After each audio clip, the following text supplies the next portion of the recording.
हरे कृष्णा। तो आज हम श्री दामोदर लीला के बारे में आज चर्चा करेंगे। तो हम शुरुआत प्रार्थना से करेंगे। ओम अज्ञानतिमिरान्धस्य ज्ञानाञ्जनशलाकया चक्षुरुन्मिलितं येन तस्मै श्रीगुरवे नमः।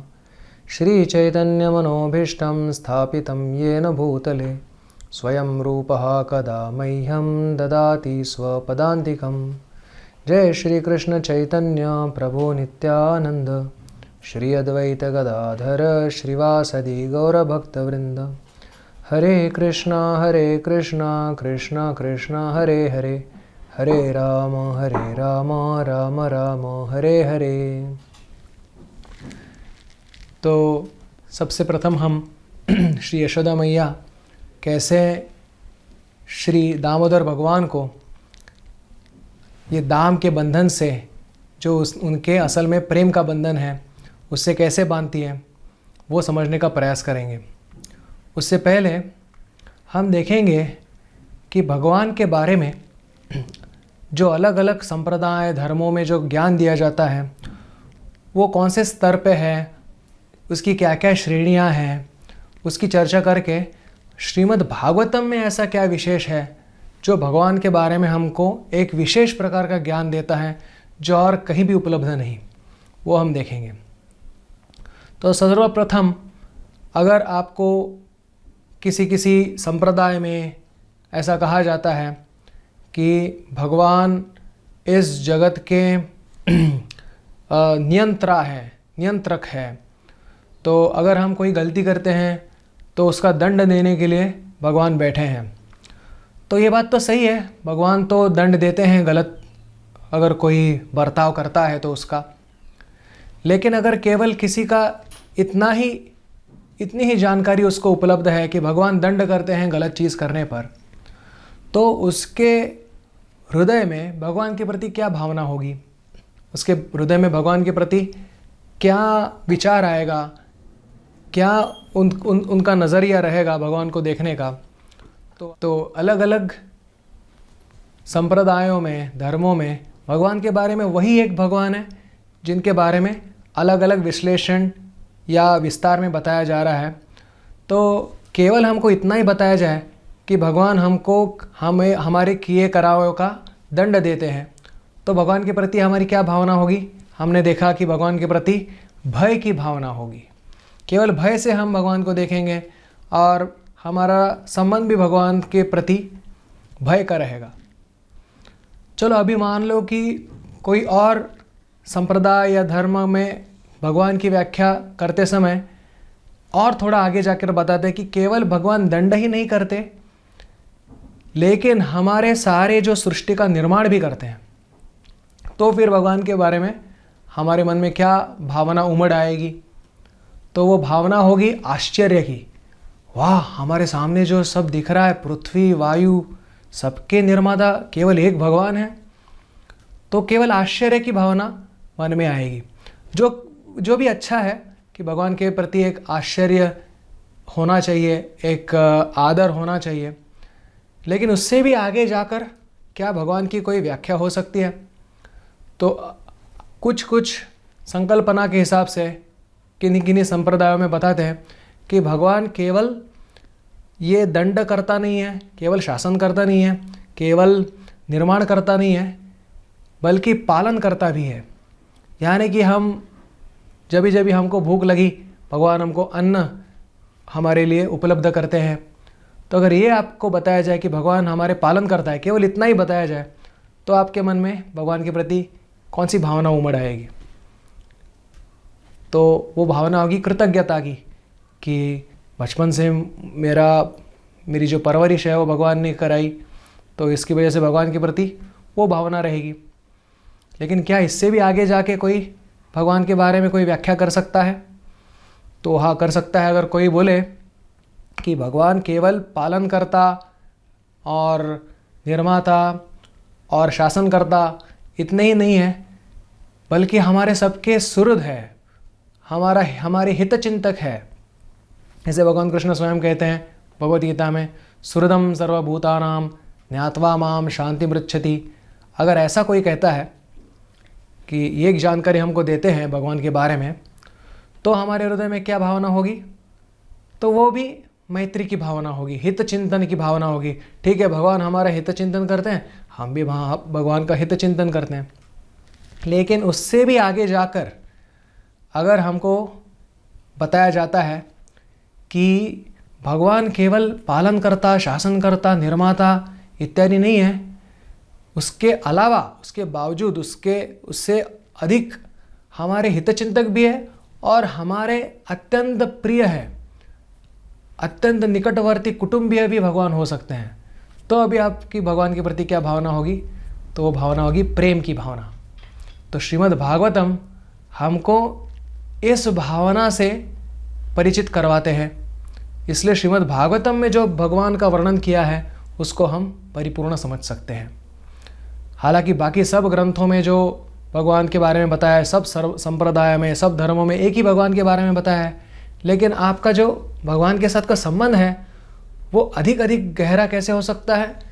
भगवान की ये जो अधिकाधिक गुणों के बारे में अगर हम बताया जाए, तो सबसे अधिक भगवान के बारे में जो विश्लेषण है वो श्रीमद् भागवतम में दिया गया है, जिसमें बताया है कि भगवान भी यही चाहते हैं कि हम उनके साथ एक प्रेम का ऐसा संबंध प्रस्तावित करें जो किसी ऐश्वर्य ज्ञान से, किसी भी प्रकार की भय से या किसी भी प्रकार के लाभ से मुक्त हो। तो इसीलिए भगवान हर ब्रह्मा जी के एक दिन में अवतीर्ण होते हैं और उनका जो अंतरंग मिशन है भगवान का, वो श्री चैतन्य चरितामृत में कहा गया है। तो क्या है भगवान का अंतरंग मिशन? तो कहते हैं, प्रेमन रस निर्यास करिते आस्वादन, राग मार्ग भक्ति लोके करिते प्रचारण। तो भगवान कृष्ण के मन में आया कि मैं प्रेम रस की निर्यास करना चाहता हूँ। प्रेम का एक व्यापार होता है, जैसे आपने सुना होगा पैसा कैसे बढ़ता है, तो व्यापार करने से पैसा बढ़ता है। तो वैसे ही भगवान वैसे तो पूर्ण रसपूर्ण है, लेकिन वो रस भी तभी बढ़ता है जब भी भक्तों के साथ उसका आदान प्रदान होता है, निर्यास होता है।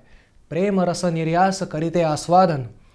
हमारे सबके जीवन को वेदांत सूत्र में बताया गया है कि भगवान रस से पूर्ण है और हम भी वो रस के अंश हैं। तो हम भी हमारे जीवन में अलग अलग प्रकार के रस उसका निर्यास करना चाहते हैं, लेकिन वो भौतिक स्तर पर और क्षणभंगुर स्तर पर वो निर्यास होता है, क्योंकि सारे जो नाते हैं इस भौतिक जगत में, वो उसका मूल जो है वो आध्यात्मिक जगत में है। तो वो मूल से अगर हम अपना नाता तोड़ दें तो फिर ये भौतिक जगत में जो सारे संबंध हैं वो इस जीवन के लिए है केवल, उसके आगे तो नहीं टिकने वाले। लेकिन आत्मा की जो आवश्यकता है वो सलग संपूर्ण रस की प्राप्ति, अखंड रस की प्राप्ति, और वो केवल भगवान कृष्ण के साथ हो सकती है। इसलिए भगवान कृष्ण के बारे में वेदांत सूत्र में कहा है, रसो वै सहा रसमेवायम लब्ध्वा आनंदी भवति। तो भगवान ये जो अलग अलग प्रकार के रस है, श्रृंगार वीर करुणाद्भुत हास्य भयानक विभत्स रौद्र शांत दास्य सख्य वात्सल्य आदि जो सारे रस है, उन सारे रसों के आकर भगवान श्री कृष्ण हैं। और हम तभी परिपूर्णता प्राप्त करेंगे जब हम अपना संबंध भगवान के साथ जोड़कर भगवान के साथ रस की आदान प्रदान करेंगे। इसलिए प्रेम रस निर्यास करिते आस्वादन, राग मार्ग भक्ति लोगे करिते प्रचारण। तो वृंदावन में ब्रजवासियों के चरण कमलों का अनुगमन करके जो भक्ति होती है उसको राग मार्ग कहते हैं। तो आपने देखा होगा कि कोई एक बड़ी सी कंपनी होती है, तो वो कंपनी के कोई, मान लो कोई प्रोडक्ट होते हैं, उत्पादन होते हैं, तो उत्पादन आपको एक प्रमाणित उसके जो आउटलेट है वहीं से आपको प्राप्त होते हैं। कोई भी कपड़े की कंपनी है, रेमंड कंपनी है, तो रेमंड का कोई आउटलेट होगा, वहीं से आपको रेमंड के कपड़े मिलेंगे। तो जो भी एप्पल कंप्यूटर्स है, तो उसका जो कोई प्रोडक्ट है, उत्पादन है, वो आपको वो उसकी प्रमाणित जो आउटलेट है वहीं से आपको वहाँ प्राप्त हो सकते हैं। तो बिल्कुल उसी प्रकार अगर व्रज भक्ति चाहिए तो भगवान ने प्रमाणित किया है कि सारे जो व्रजवासी हैं जो नित्य सिद्ध भगवान के पार्षद हैं, नंद महाराज, यशोदा मैया, ये जो माता पिता हैं, या फिर राधा रानी, ललिता, विशाखा, ये सब प्रियागण हैं, या फिर श्रीदामा, सुबल, ये सारे सखागण हैं, या फिर रक्तक, पत्रक, चित्रक, ये सब जो दासगण हैं, तो इन सब के पास प्रमाणित ये आउटलेट है कि जो हमको भगवान के प्रति भक्ति दे सकते हैं उस प्रकार की। तो राग मार्ग भक्ति लोके करिते प्रचारण, और इसका प्रचार करने के लिए भगवान श्री कृष्ण हर ब्रह्मा जी के दिन में एक बार अवतरित होते हैं। तो ये क्यों अवतरित होते हैं, ये दो कार्य भगवान क्यों करते हैं, तो उसके बारे में बता रहे हैं। रसिक शेखर कृष्ण परम करुण, ए दुई हेतु हेते इच्छार उद्गम। तो भगवान रसिक शेखर है, रसिकों के शिरोमणि है, इसलिए रस की आदान प्रदान करना चाहते हैं। और परम करुण है, जो अगर करुणामय है, उदार है, उसका लक्षण क्या है कि उसके पास कुछ भी प्राप्त है, जो भी उसका है, जो उत्तम वस्तु है, वो बाकी सबके साथ वो शेयर करना चाहता है, सबको उसका भागी बनाना चाहता है। तो बिल्कुल इसी प्रकार भगवान कृष्ण ए दुई हेतु हेते इच्छार उद्गम, तो परम रसिक होने के कारण रस का निर्यास करना चाहते हैं, और वही रस से पूरी दुनिया को परिचित करवाना चाहते हैं, क्योंकि वो परम करुण है। तो कोई कहे, अरे लेकिन केवल हम कर्तव्यबद्धता से हम भगवान की सेवा करें तो उसमें क्या प्रॉब्लम है, उसमें क्या समस्या है, केवल प्रेम ही क्यों करना चाहिए भगवान से। तो इसमें भगवान स्वयं कहते हैं कि ऐश्वर्य ज्ञानेते सर्व जगत मिश्रित, ऐश्वर्य शिथिल प्रेमे नाही मोर प्रीत। तो कहते हैं कि ऐश्वर्य ज्ञानेते सर्व जगत मिश्रित, पूरे जगत में पहले तो भगवान को मानने वाले बहुत कम मिलेंगे। भगवान कहते हैं नमाम दुष्कृतिनो मूढ़ा प्रपद्यन्ते नराधमा। 99% जो तादाद है वो तो भगवान को मानते ही नहीं है, क्योंकि वो बहुत सारे ये चारों में से एक कैटेगरी में आते हैं। नमाम दुष्कृतिनो मूढ़ा प्रपद्यन्ते नराधमा, माया अपहृत ज्ञाना, जिनका माया ने ज्ञान हरण कर लिया है, आसुरम भावम आश्रिता, या असुर की तरह भगवान के अस्तित्व को मानते नहीं हैं। तो उनमें से भी कुछ लोग भगवान को जानने का प्रयास करते हैं। मनुष्याणाम सहस्रेषु कश्चिद् एतति सिद्धये, हजारों में एक जन भगवान को जानने का प्रयास करता है, और उन हजारों में एक जन भगवान को अच्छे से जान पाता है।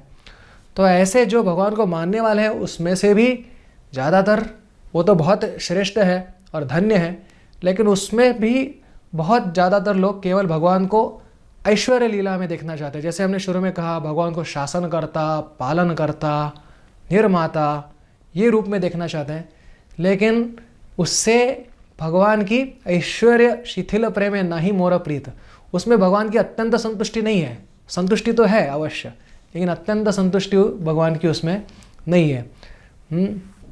तो कह रहे आमा के ईश्वर माने आपना के हीन, जो मुझे, भगवान कृष्ण कह रहे हैं, ईश्वर मान के खुद को हीन समझता है, तार प्रेम वशे आमी नाहई अधीन, उसके प्रेम के वश में मैं आ नहीं सकता। कहने का अर्थ ऐसा है कि भगवान तो उसके भी वश में रहते हैं, लेकिन उस प्रकार नहीं जैसे ब्रजवासियों के प्रेम के वश में भगवान रहते हैं। तो आज का हमारे लीला में हम वही देखने वाले हैं कि भगवान कैसे अपनी भृत्यवश्यता दिखाते हैं। मोर पुत्र मोर सखा मोर प्राणपति, यही भाई यही मोरे करे शुद्ध भक्ति।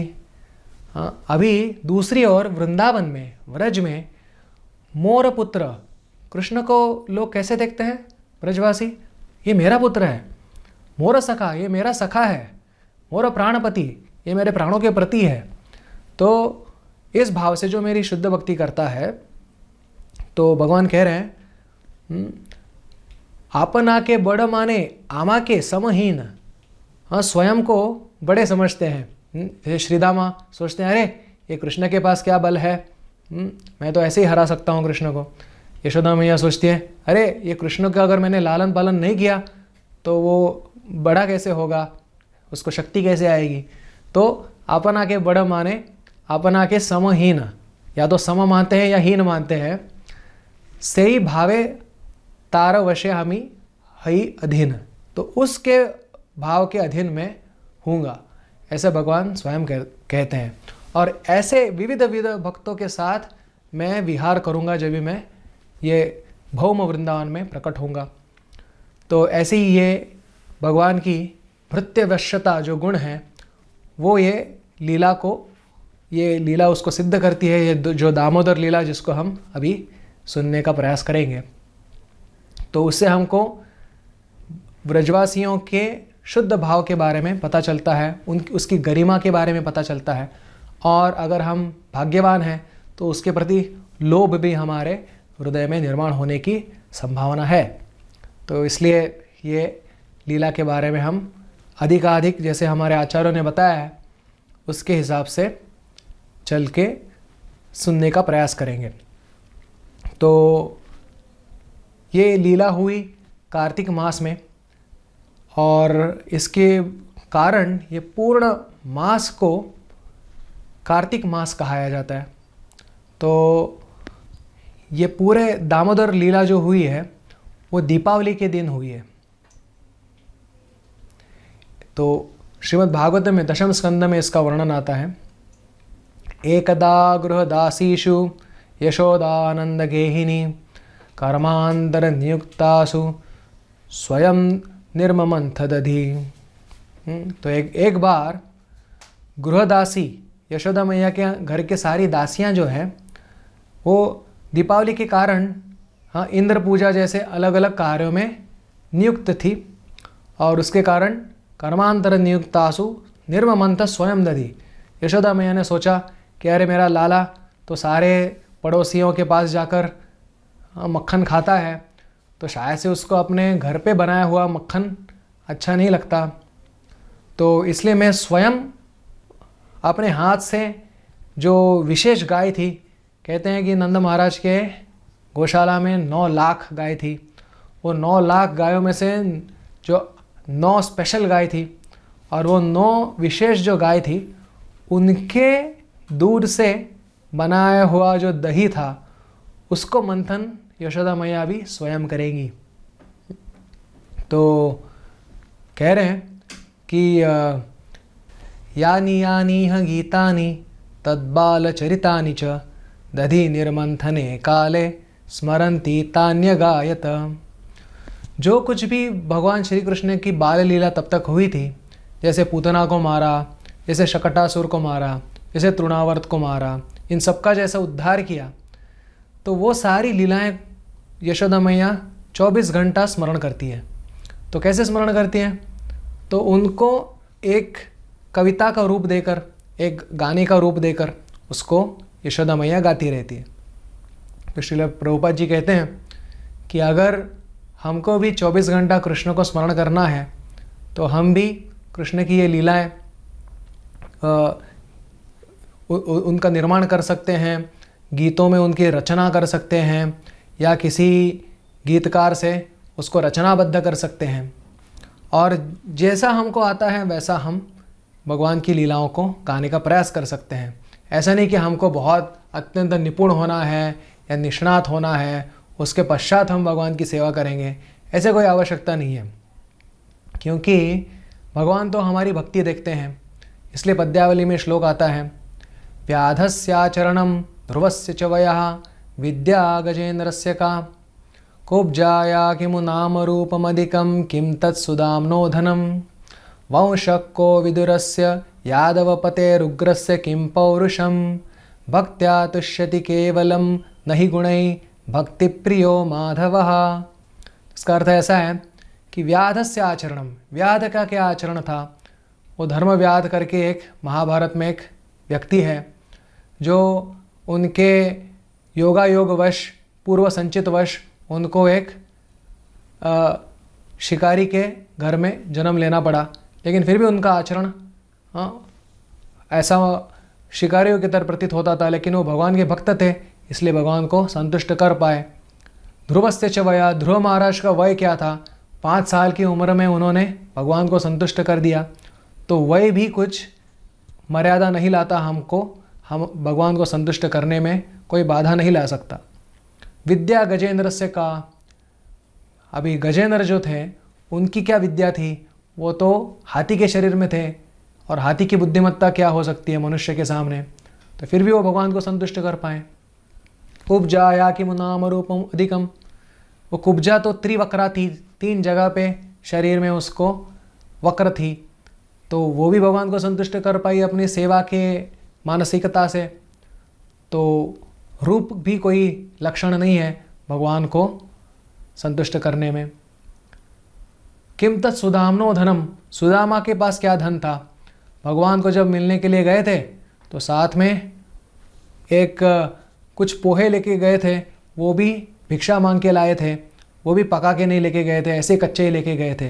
लेकिन उससे भी खाकर भगवान इतने संतुष्ट हुए कि उन्होंने सुदामा को आलिंगन देकर कहा कि हे सुदामा, इतना सुंदर प्रसाद तो मैंने कभी अपने जीवन में नहीं खाया। तो वो भी कुछ ऐसा लक्षण नहीं है कि बहुत संपत्ति होनी चाहिए। वंशक को विदुरस्य, विदुर का क्या वंश था, वो तो एक दासी के पुत्र थे, लेकिन फिर भी भगवान को ऐसे संतुष्ट किए कि गीतकार कहते हैं कि दुर्योधन के भोग न खायो, सूखो शाख रूखो शाख विदुर घर खायो। विदुर के घर पे उन्होंने सूखा शाक भी चाव से खाया, और दुर्योधन ने जो 56 भोग बना के दिया था उसको तो उन्होंने स्वीकार भी नहीं किया, उसके ऊपर देखा भी नहीं। उग्रस्य किम पौरुषम, अभी उग्रसेन जो यादवों के पति हैं उनका क्या वीर्य था, वो तो अपने बेटे से ही जेल में बंद हो गए थे। तो इसलिए भक्त्या तुष्यति केवल हमको जो कुछ आता है, जैसे भी आता है वैसे हमको भगवान की सेवा में लगाना चालू करना चाहिए, तो उसी से भगवान अत्यंत संतुष्ट होते हैं। तो एक बार श्रील प्रभुपाद जी को उनकी एक शिष्या, उनका नाम है जदुरानी माता जी करके, तो बहुत अच्छी चित्रकार थी, लेकिन उस ज़माने में जब वो नए नए चित्र सीख रही थी तो उन्होंने श्रील प्रभुपाद जी को कहा कि प्रभुपाद जी, मैं पुराने वाले जो बड़े बड़े चित्रकार हैं उनका मैं कला का अभ्यास करके पहले निष्णात होंगी, फिर मैं कृष्ण के लिए चित्र बनाऊंगी। हाँ, इसलिए उन्होंने अभ्यास भी चालू किया था। बड़े बड़े पुराने ज़माने के जो चित्रकार थे, लियोनार्डो डा विंची हैं, माइकल एंजेलो हैं, उनके सारे चित्रों का अभ्यास करना चालू किया। प्रभुपाद जी ने कहा इतनी आवश्यकता नहीं है आपको कि पहले एक्सपर्ट हो जाए, आप पहले निष्णात हो जाए, निपुण हो जाए, उसके पश्चात कृष्ण को अर्पण करेंगे। जितना आपको चित्रकला आती है आप कृष्णा के सेवा में उसको लगाओ, और भगवान कृष्ण तुमको स्वयं बुद्धि देंगे। तेषां सततयुक्तानां भजतां प्रीतिपूर्वकम तदामि बुद्धि योगम तम ये न माम उपयांति थे। भगवान कृष्ण स्वयं आपको बुद्धि देंगे कि कैसे आपको और अच्छे तरीके से भगवान की सेवा कर सकते हैं, चित्र भी और अच्छे कैसे निकाल सकते हैं, उसकी भी प्रेरणा भगवान ही देंगे। सर्वस्य चाहम हृदय सन्निविष्टो मत्तस्मृतिर ज्ञानम अपोहनम च। तो आप ऐसी चिंता मत कीजिए। तो जदुरानी माता जी ने प्रश्न पूछा श्रील प्रभुपाद जी को, लेकिन प्रभुपाद, अगर मैं निष्णात नहीं हूँ तो मैं कैसे अपना संदेश, भक्ति का संदेश लोगों तक कैसे पहुँचा सकती हूँ अपने चित्र के माध्यम से? क्योंकि मेरे चित्र निकालने का एक ही उद्देश्य है, लोगों को भक्ति का प्रचार हो, लोगों को भक्ति के बारे में पता चले। तो अगर मैं ही निष्णात नहीं हूँ तो कैसे लोग मेरे चित्र को प्रशंसा करेंगे, और अगर वो चित्र को प्रशंसा नहीं करेंगे तो कृष्ण का संदेश कैसे समझ सकते हैं? तो श्रील प्रभुपाद जी उनको कहे कि आप ऐसी चिंता, ऐसा विचार मत कीजिए।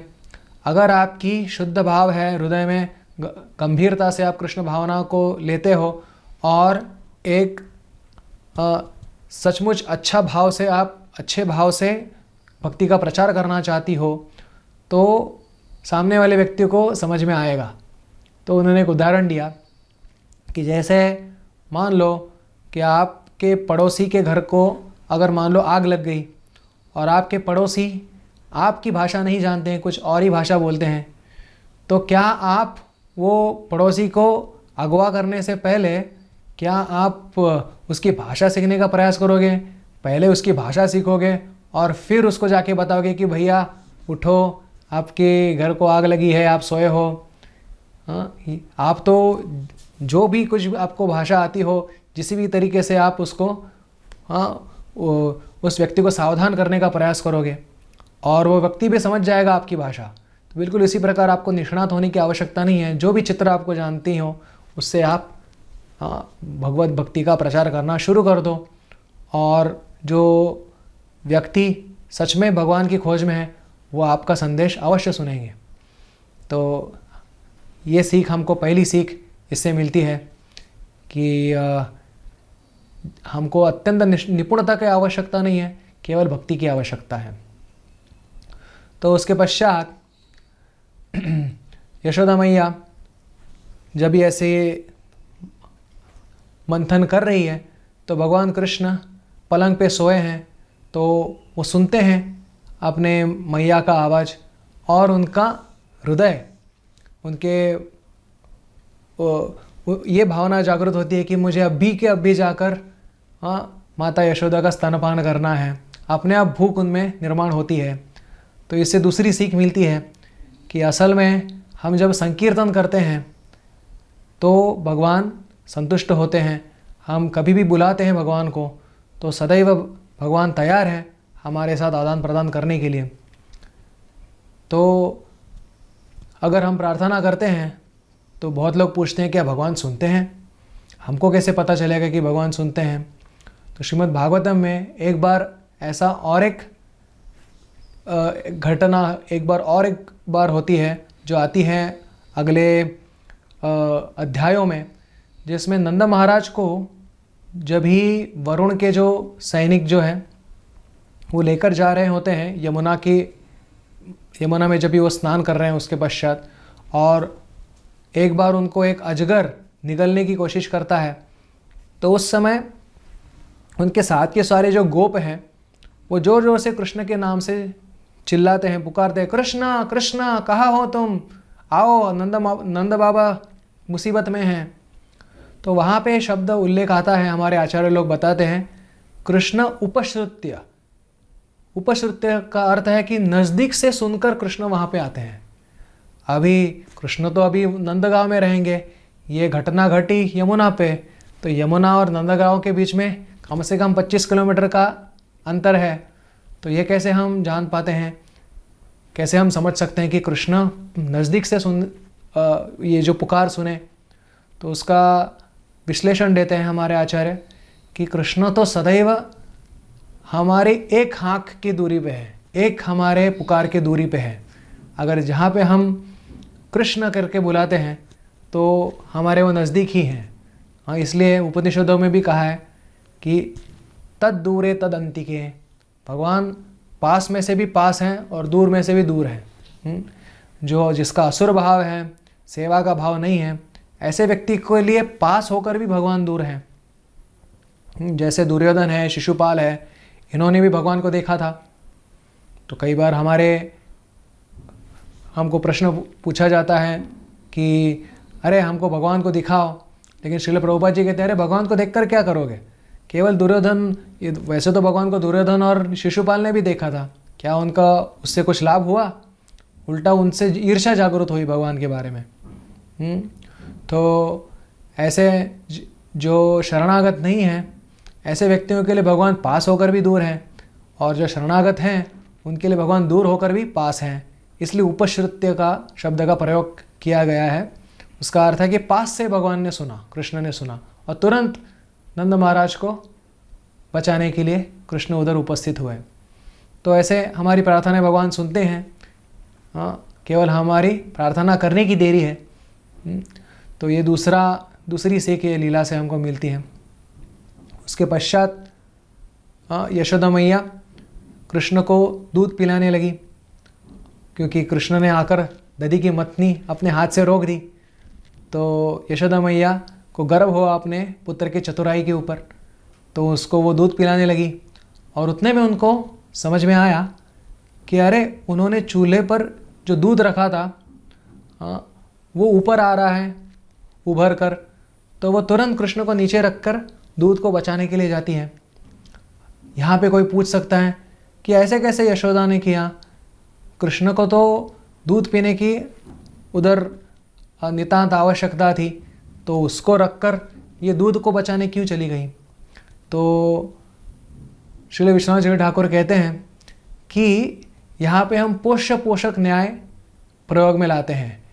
यहाँ पे कृष्ण का पोषण किया जा रहा है, लेकिन कृष्ण के पोषण के लिए दूध आवश्यक है।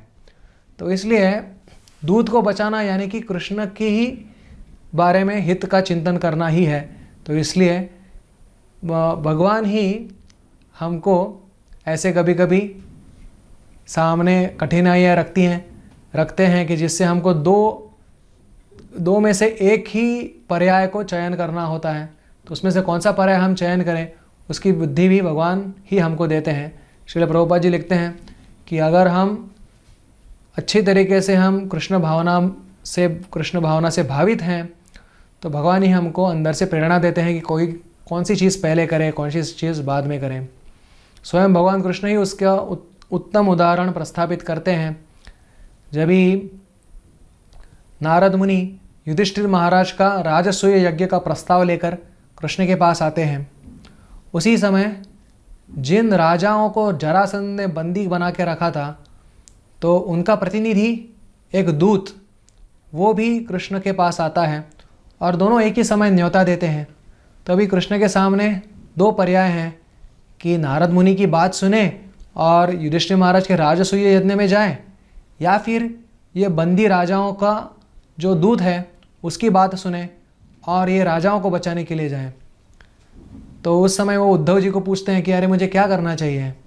तो वैसे तो भगवान को किसी की सलाह की आवश्यकता नहीं है, लेकिन यहाँ पे भगवान अपने भक्तों को अधिक उसका श्रेय दे रहे हैं कि देखो मेरे भक्त कितने बुद्धिमान होते हैं। तो उद्धव जी यहाँ पर कहते हैं कि आप नारद मुनि की बात सुनिए और राजसूय यज्ञ करने के लिए आप पधारिए। युधिष्ठिर महाराज को अगर राजसूय यज्ञ करना है तो उसको अवश्य सारे राजाओं को परास्त करना होगा। तो उसमें जरासंध भी आएगा और जरासंध को परास्त करते हुए वो सारे जो बंदी राजा हैं उनको भी मुक्त हो जाएंगे वो सारे। तो ऐसा प्रकार के सुझाव उन्होंने दिया और कृष्ण भी उनकी बात को मानते हुए नारद मुनि के उनका जो प्रस्ताव था उसका उन्होंने स्वीकार कर लिया। तो इस प्रकार से हमारे भी जीवन में बहुत सारी महत्वपूर्ण बातें कई बार साथ में आती हैं। तो कौन सी पहली करनी है, कौन सी बाद में करनी है, ये सब हमारी कृष्ण भक्ति में निपुणता का लक्षण है। तो ये तीसरी सीख हमको यहाँ से मिल सकती है कि प्रथम क्या करना है, बाद में क्या करना है।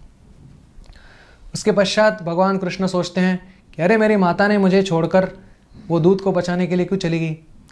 तो भगवान कृष्ण दधी की मटकी जो है जिसमें मंथन हो रहा था वो फोड़ देते हैं और भाग के वहाँ से दूर जाते हैं और एक जगह पे कोने में जाकर, जहाँ से कोई उनको देख नहीं रहा है ऐसा वो सोच रहे हैं, वहाँ मक्खन खाना चालू करते हैं और बाकी बंदरों को भी बुलाते हैं मक्खन खिलाने के लिए। तो कोई वैष्णव ऐसा कहते हैं कि ये वही बंदर हैं जो राम जी की लीला में सेतु बंधन करने के लिए जिन्होंने मदद की थी, और भगवान रामचंद्र जी ने सोचा कि इनके साथ में यथोचित आदान प्रदान नहीं कर पाया, तो अभी भगवान कृष्ण के लीला में अभी उनको मक्खन खिला रहे हैं। तो मैया यशोदा जब आती है देखती है अरे मटकी फूटी हुई है और कृष्ण के जो चरण चिन्ह हैं वो मक्खन के ऊपर, ज़मीन के ऊपर ऐसे लगे हुए जा रहे हैं। उसके ही पीछे पीछे जाकर यशोदा मैया देखती है कि अरे कृष्ण तो एक उखल के ऊपर बैठकर एक बंदरों को खिला रहे हैं मक्खन। तो यशोदा मैया सोचती है कि इसकी जो ये चंचलता है उसको मुझे कम करनी होगी। तो वो हाथ में छड़ी लेकर कृष्ण के पीछे दौड़ती है और कृष्ण जब देखते हैं कि अरे मेरी माता मेरे पीछे आ रही हैं, तो वो भी डर के मारे आगे आगे भागते हैं। अभी कृष्ण के बारे में तो कहा गया है कि कृष्ण को वायोरथापि मुनयो मुनिपुंगवानाम, कि मुनि लोग मन से भी अधिक, जो वायु से भी अधिक गति है वैसे मन से भी कृष्ण को नहीं पकड़ पाते हैं। तो बेचारी यशोदा मैया कैसे पकड़ पाएगी। तो यशोदा मैया कृष्ण के पीछे भाग रही हैं और उनके बालों में से फूल गिर रहे हैं मालती के। तो कह रहे हैं कि मालती के फूलों ने सोचा कि हम माता यशोदा के ऊपर इतना बोझा नहीं बन सकते, तो वो भी आध्यात्मिक जगत में सभी व्यक्ति हैं, तो फूल भी व्यक्ति है, ज़मीन भी व्यक्ति है, तो वो ऐसा वो सोचती है और वो हमारा स्थान यशोदा के सिर पर नहीं, हमारा स्थान उनके चरणों पे है, ऐसा जब भी वो सोच कर ये सारे मालती के फूल नीचे गिरना चालू होते हैं। तो हम देखते हैं कि कैसे माता यशोदा को ये मालती के फूल भी आदर सम्मान कर रहे हैं। और उसके पश्चात अंत में माता यशोदा पकड़ लेती हैं कृष्ण को और उनको बांधने की कोशिश करती है, प्रयास करती है। और उनके पास एक मिनट, ये वापस से करना। यस एक, हाँ ठीक है, ताली करता हूँ कलम। मैं दे दूं यहाँ से? नहीं मैं करता हूँ। वो दे देगा। ये तुम्हारा थोड़ा स्नोरिंग हो रहा था इसलिए मैं अभी उठने वाला था, आपने उसके पहले ये कर लिया। ओके, हाँ जब ताली देता हूँ। हाँ 10 मिनट बाकी है सर। तो माता यशोदा कृष्ण को पकड़ने में सफल होती है और उसके बाद कृष्ण को बांधने का प्रयास करती है। सोचती है कि अगर मैं इसको बांधूं नहीं तो शायद से वो वन में भाग जाएगा। तो एक घर की एक छोटी सी रस्सी लेकर कृष्ण को उखल से बांधने का प्रयास करती है। तो कृष्ण को बांधना, जिसकी कमर इतनी पतली है, तो कोई बहुत कठिन काम नहीं है, लेकिन एक रस्सी बांधती हैं तो वो 2 उंगलियां कम पड़ जाती है उसमें। फिर और रस्सियां इकट्ठा करती हैं, फिर भी कम पड़ जाती हैं। फिर अपने सारी गोपी जो उसकी सखियां हैं यशोदा मैया की, जो वृद्ध सखियां हैं, उनको सबको बुलाती हैं और उनको वो सारी सखियों को बोलती है आप अपने घर पे जो जो सारी ये हैं रस्सियां हैं वो लेकर आओ। आज मैं देखती हूँ कि मेरे बच्चे के उदर को बांधने के लिए कितनी रस्सी चाहिए। तो सारी सखियां हंस रही है और कहते हैं कि अरे अभी कृष्ण के भाग में नहीं लिखा है बंधना, तो तुम उसको क्यों बांधने का प्रयास कर रही हो। तो यशोदा मैया कहती हैं कि नहीं मुझे आज उसको बांध कर ही छोड़ूंगी। तो इसका जो सीख है वो आचार्य बताते हैं कि कैसे खास करके इस युग में सबने साथ में आकर कीर्तन करना कितना आवश्यक है। अकेला भगवान को बांधना बहुत मुश्किल है, लेकिन सब साथ में मिलकर आकर भगवान को बांधने का प्रयास करते हैं तो वो सफल हो सकता है। तो संकीर्तन वही है, सम्यक रूपेण मिलित्वा कीर्तनम इति संकीर्तनम। जब सब साथ में मिलकर सबकी शक्तियाँ इकट्ठी हो जाती हैं तब जाके भगवान को हम मिनती करने में, मनाने में सफल हो सकते हैं। तो ये और एक सीख यहाँ से मिलती है। तो उसके पश्चात भगवान कृष्ण देखते हैं कि मेरी मैया इतना परिश्रम कर रही है। पहले तो उनके मन में चल रहा है कि मैं बंधूंगा नहीं अपने माता से, कुछ भी हो जाए। लेकिन उसके पश्चात उनके मन में अपने माता के प्रति करुणा उत्पन्न हो जाती है कि कितना मेहनत कर रही है, कितना श्रम कर रही है मेरी माता। तो भगवान की जो कृपा शक्ति है वो भगवान की सारी शक्तियों में श्रेष्ठ है। तो भगवान की इच्छा शक्ति को भी परास्त कर देती है कृपा शक्ति। तो इसलिए कह रहे हैं स्वमातो स्विन्न गात्राय विस्रस्तक कबरस्रजा। तो अपने माता के परिश्रम देखकर दृष्ट्वा परिश्रमम कृष्ण कृपयासीत स्वबंधने। अपने माता के इतने परिश्रम देखकर कि अरे उनके जो पसीना बह रहा है और जो मालती के फूल बंध थे वो शिथिल हो रहा है बालों में से, तो वो देखकर कृष्ण की कृपा शक्ति पूर्ण तरीके से उनकी इच्छा शक्ति को परास्त कर देती है और वो बंधने में तैयार हो जाते हैं। तो श्रील प्रभुपाद जी कहते हैं कि भक्तों को सदैव प्रयास करना चाहिए अपने परिश्रम और कृष्ण की कृपा, यही यश का यही मार्ग है। तो श्रील प्रभुपाद जी बताते हैं कि अगर भगवान हमको देना चाहते हैं तो हम 2 हाथ से कितना ले सकते हैं। प्रभुपाद जी बताते हैं कि उनके पिताजी उनको ये बताते थे कि भगवान के पास 10 हाथ हैं, हमारे पास तो केवल 2 हाथ हैं। अगर भगवान देना चाहते हैं तो हम अपने 2 हाथ से कितना ले सकते हैं, और अगर भगवान लेना चाहते हैं तो हम अपने 2 हाथ से कितना बचा सकते हैं। तो भगवान के ऊपर पूरा निर्भर होकर हमको अपने परिश्रम जारी रखने चाहिए। जैसे श्रील प्रभुपाद जब भी भारत में प्रचार कर रहे थे 1965 से पहले, तो उनका प्रचार उतना यशस्वी नहीं सिद्ध हो रहा था और उनके पास कोई मदद करने वाला नहीं था। लेकिन वही जब भी वो पाश्चात्य देश में जाकर प्रचार किए, उतने ही उत्साह से और उनको भगवान ने उस समय पूर्ण तरीके से सफलता उनको दे दी। तो श्रील प्रभुपाद जी एक बार उनके एक शिष्य हैं, उनका नाम गुरुदास प्रभु है। तो प्रभुपाद के पुराने हस्तलिखित में से कुछ निकाल कर देख रहे थे और गुरुदास जी ने पूछा कि प्रभुपाद जी, ये लीग ऑफ डिवोटी क्या था? इसमें कुछ लीग ऑफ डिवोटी लिखा हुआ है। तो लीग ऑफ डिवोटी यानी कि प्रभुपाद जी ने इस्कॉन की स्थापना करने से पहले भारत में झांसी में लीग ऑफ डिवोटी की स्थापना की थी, जो कुछ हद तक नहीं चली थी। तो वो गुरुदास जी ने पूछा कि ये लीग ऑफ डिवोटी क्या था? तो प्रभुपाद जी ने कहा, वो लीग ऑफ डिवोटी मतलब केवल मैं था। यानी कि पूरे लीग ऑफ डिवोटी में एक ही भक्त था, वो थे श्रील प्रभुपाद। तो इस प्रकार पता चल रहा है कि उनका ऊपर तौर पर हमको लगता है कि कुछ यश प्राप्त नहीं हुआ, लेकिन भगवान सारे परिश्रमों से संतुष्ट हैं। भगवान केवल देखना चाहते हैं कि कौन कितना परिश्रम करता है।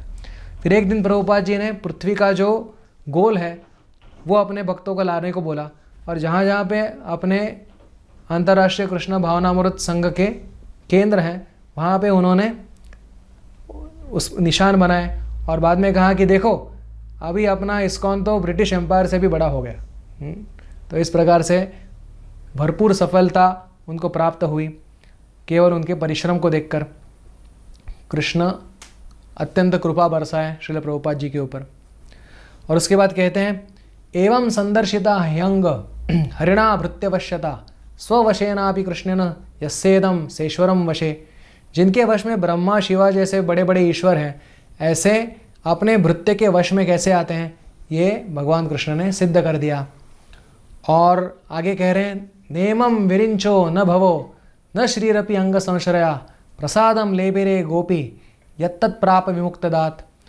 इस प्रकार का प्रसाद, यानी माता यशोदा का जो प्रसाद प्राप्त हुआ, कृष्ण को बांधने का जो सौभाग्य प्राप्त हुआ, वो ना नेमम विरिंचो, ना ब्रह्मा जी को प्राप्त हुआ, ना शिव जी को प्राप्त हुआ, ना लक्ष्मी जी को प्राप्त हुआ। ये तीनों जो महान महान हस्तियां हैं, ये सदैव व्रज के भाव के लिए आतुर हैं। शिव जी प्रार्थना करते हैं कि मैं एक पर्वत बन जाऊं नंदीश्वर में, नंदग्राम में। ब्रह्मा जी प्रार्थना करते हैं मेरे 4 सर 4 पर्वत बन जाएं बरसाना में। लक्ष्मी जी प्रार्थना करती है कि मुझे भगवान की रासलीला में प्रवेश मिल जाए। लेकिन ये सब तभी संभव है जब भी ब्रजवासियों की अनुगति करेंगे। तो इसलिए अंत में कह रहे हैं, नायम सुखापो भगवान देहिनाम गोपिका सुतः ज्ञानीनाम चात्मभूतानाम यथा भक्तिमतामिह। कि केवल ऐश्वर्य ज्ञान से, भौतिकतावाद से तो प्राप्त होने ही नहीं वाले भगवान। केवल ऐश्वर्य ज्ञान से भगवान प्राप्त नहीं हो सकते। भगवान केवल ब्रजवासियों के चरणों की अनुगति से ही प्राप्त हो सकते हैं। गोपिका सुता, गोपी के सुत हैं, गोपी के पुत्र हैं। तो अगर गोपों की या गोपियों की अनुगति करेंगे तो ही गोपाल प्राप्त होंगे, ये उससे पता चलता है। तो इस प्रकार श्रील प्रभुपाद जी ने हमको उनके सारी पुस्तकों में ये स्पष्ट निर्देश करके बताया है कि हमारी जीवन का लक्ष्य क्या है, कि धीरे धीरे वैदिक भक्ति से चालू करके वो स्तर आ जाए कि जिसमें हम भगवान के चरणों की अनुगति व्रजवासियों के, व्रजवासी यानी कि नित्य सिद्ध व्रजवासी जैसे राधा रानी, ललिता देवी, रूप मंजरी, और उनके गौर लीला में जो पार्षद हैं गदाधर पंडित, स्वरूप दामोदर गोस्वामी, रूप गोस्वामी, इनके चरणों का अनुगमन करके ही हम वृंदावन के कृष्ण को प्राप्त हो सकते हैं। तो यही ये लीलाओं की बहुत सारी सीख आज हमने देखी। तो संक्षेप में ये जो पहली सीख है कि केवल ब्रजवासियों के चरणों की अनुगति करके हमको वृंदावन के कृष्ण प्राप्त होंगे। दूसरी सीख हमने देखी कि भगवान के लीलाओं का वर्णन करने के लिए हमको निपुणता की आवश्यकता नहीं है, जो कुछ हमको आता है हम भगवान की सेवा में लगा सकते हैं। तीसरी चीज़ हमने देखी कि हम भगवान के नाम का हम केवल पुकारेंगे तो भगवान हमारे साथ आदान प्रदान करने के लिए तैयार हैं। और अगर हम सदैव भगवान का स्मरण करेंगे तो भगवान हमको बुद्धि देंगे कि कौन सी चीज़ प्रथम करनी है, कौन सी वस्तु उसके पश्चात करनी है। और पश्चात हमने देखा कि भक्त के परिश्रम और कृष्ण की कृपा यही यश का मार्ग है। और अंत में हमने देखा कि श्रील प्रभुपाद जी ने अपने पुस्तकों में हमको ये पूर्ण तरीके से निर्देश किया है कि हमको कैसे ये ब्रजवासियों के चरणों की अनुगति करनी होगी। तो ये दामोदर लीला से हमको ये सारी सीखें मिलती हैं। जय श्री दामोदर लीला की जय, श्री यशोदा मैया की जय, श्री कृष्ण भगवान की जय, श्री वृंदावन धाम की जय। धन्यवाद।